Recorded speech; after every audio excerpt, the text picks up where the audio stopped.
사랑하는 성도 여러분, 한 주간도 말씀 안에 거하고 계시는지요? 오늘은 지난 9월 18일 주일에 주셨던 사무엘하 23장 1절부터 7절을 통한 돋는 아침빛같이란 제목의 말씀을 묵상해 보고자 합니다. 특히 비온 뒤에 맑은 또는 파란 하늘이 있는 몬트레이의 그 바닷가 그리고 파도 소리를 잠시 감상해 보시죠.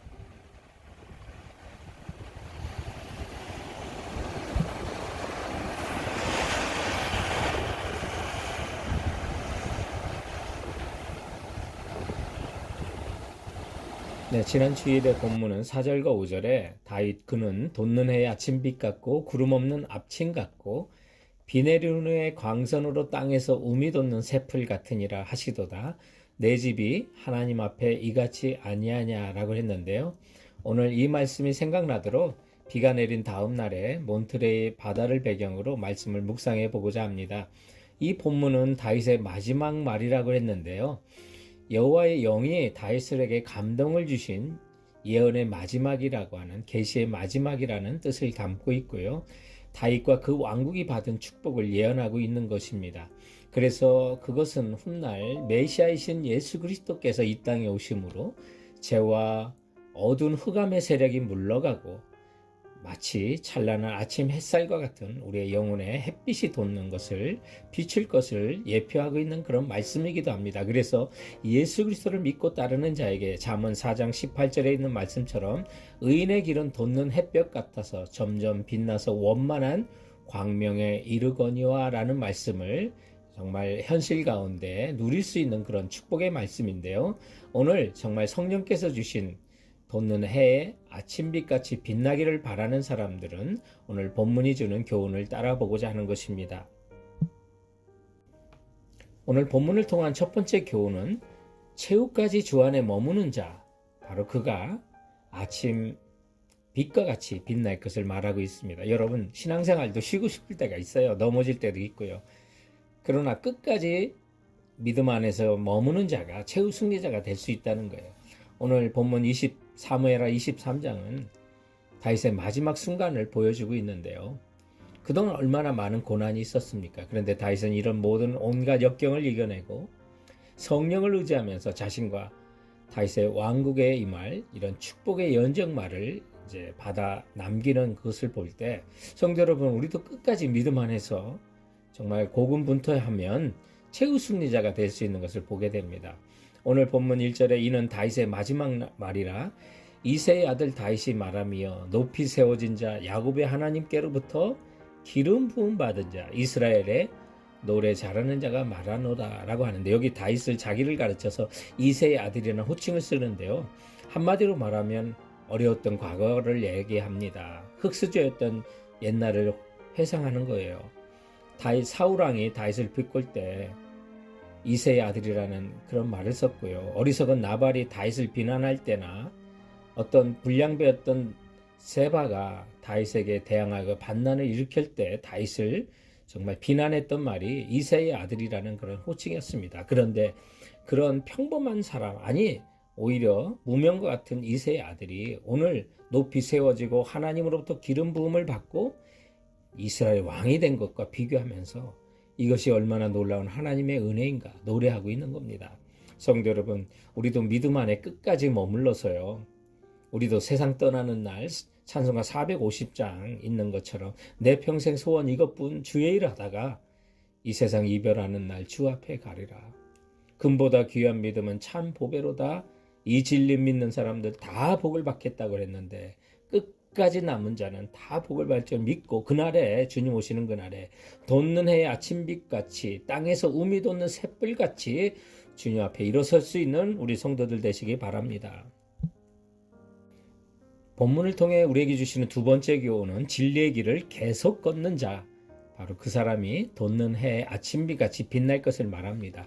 우리 신앙인들은요, 진리라고는 원칙에 따라 살 때 복을 받습니다. 기차가 선로를 벗어나면 탈선인 것처럼 그리스도인들도 진리를 벗어나면 그게 탈선입니다.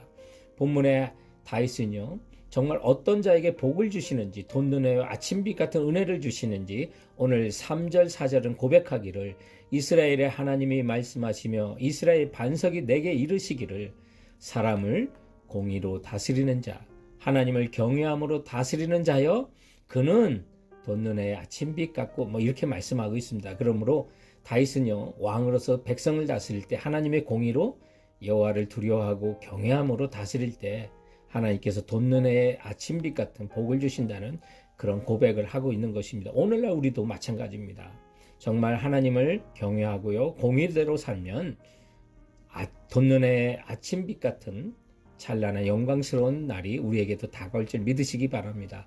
하지만 반대로 6, 7절에 있는 것처럼 진리의 길을 따르지 않는 자는 가시나무같이 심판을 받을 것을 또한 예고하고 있음을 기억하시기 바랍니다.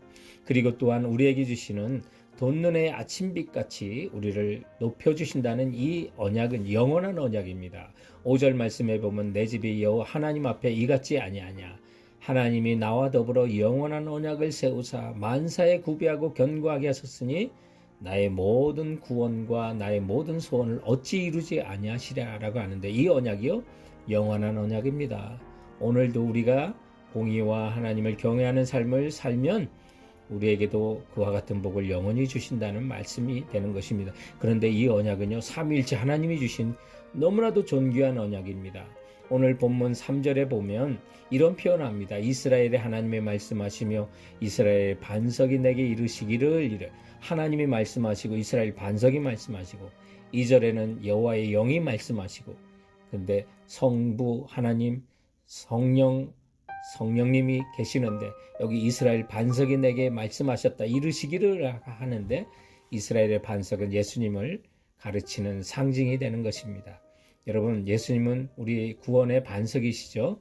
광야에서 목말라 죽게 된 백성에게 물을 내어 마시게 했던 그 반석, 예수님께서 요한복음 4장에 내 배에서 생수의 강이 흘러넘치라, 그걸 예표하고 있는 것이죠.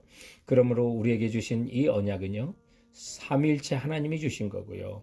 다윗의 오늘 복을 받는 다윗의 왕국은요, 그리스도의 나라, 하나님 나라를 예표하고 있는 것입니다. 그래서 5절에 내 집이 하나님 앞에 이같지 아니하냐, 하나님이 나로 더불어 영원한 언약을 세우사라고 했는데, 오늘 다윗이 자신이 여호와의 언약을 잘 지켜 복을 받은 것처럼 오늘날도 예수 그리스도를 믿고 신앙의 정도를 걸어가고 진리를 따라 살아가는 자에게 언약의 하나님께서 돈 눈의 아침빛같처럼, 구름 없는 아침처럼, 비 온 후의 광선으로 땅에서 우미 돋는 새풀처럼 복을 주실 걸 믿고 나가는 성도들 되시기 바랍니다.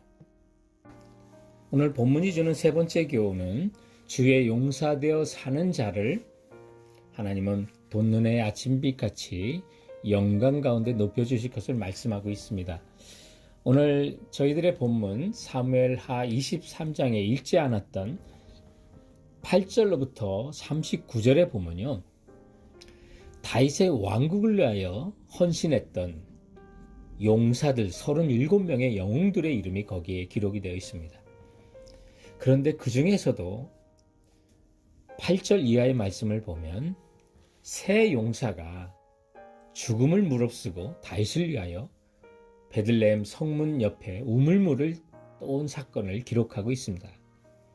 오늘 이 세 명의 용사는 야소부암, 엘르아살, 삼마라고 하는 용사인데요. 15절에 다윗이 소원하여 이르되 베들레헴 성문 곁 우물물을 누가 내게 마시게 할까라고 하는 그 이야기를요 듣고, 다윗의 용사였던 이 세 명의 용사가 죽음을 각오하고 그 우물물을 떠온 겁니다.